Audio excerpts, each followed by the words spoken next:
Guys, কেমন আছেন আপনারা? চলে আসলাম কুসুম সিরিয়ালে ৩৫৮ নম্বর পর্বের আপডেট নিয়ে। কুসুম সিরিয়ালটি দিন দিন রহস্যজনক হয়ে উঠেছে।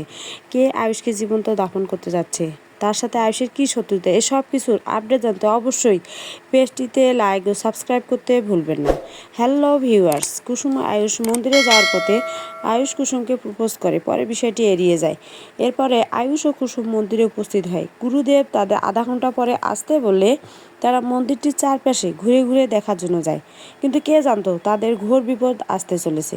কুসুমকে প্রসাদ দেওয়ার বাহানায় তার নোয়া বাঁধানোটি খুলে নেয়। কুসুম জোরে চিৎকার করলে আয়ুষ পেছনে ফিরে দৌড়ায় এবং সেই লোকটিকে থামানোর জন্য, কিন্তু কে জানতো তারা আয়ুষকে ফাঁদে ফেলার জন্য প্ল্যান করে এ কাজ করছে। এদিকে ইন্দ্রাণী গাঙ্গুলি তার মনে কুহু ডাকছে, কারণ সন্তানের বিপদ হলে প্রথমে মায়ের মনেই কুহু ডাকে। ওদিকে কুসুম আয়ুষের পেছন পেছন দৌড়ে আয়ুষের নাগাল না পেয়ে দিশেহারা হয়ে ওঠে। আয়ুষকে ৪-৫ জন মিলে অ্যাটাক করেও যখন আয়ুষকে তারা থামাতে পারছে না, তখন শকুনের মতো দেবলীনা আয়ুষকে দেখতে থাকে কিভাবে তাকে ঘায়েল করা যায়। শয়তান দেবলীনা প্ল্যান দেয় ৪ জনকে আয়ুষকে ধরে রাখার জন্য, আর সে বেহুশ হওয়ার ইঞ্জেকশন পুশ করে। সবাই মিলে আয়ুষকে জীবন্ত কবর দেওয়ার জন্য একটি রুমে নিয়ে যায় এবং তাকে জীবন্ত কবর দেওয়ার জন্য ইট দিয়ে গেঁথে দেয়। তাহলে কি আয়ুষ চিরদিনের জন্য হারিয়ে যাবে?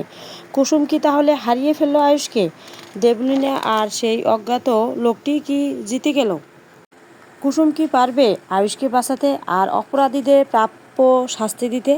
কুসুম সিরিয়ালে নতুন নতুন সব আপডেট পেতে অবশ্যই পেজটিতে লাইক ও সাবস্ক্রাইব করতে ভুলবেন না।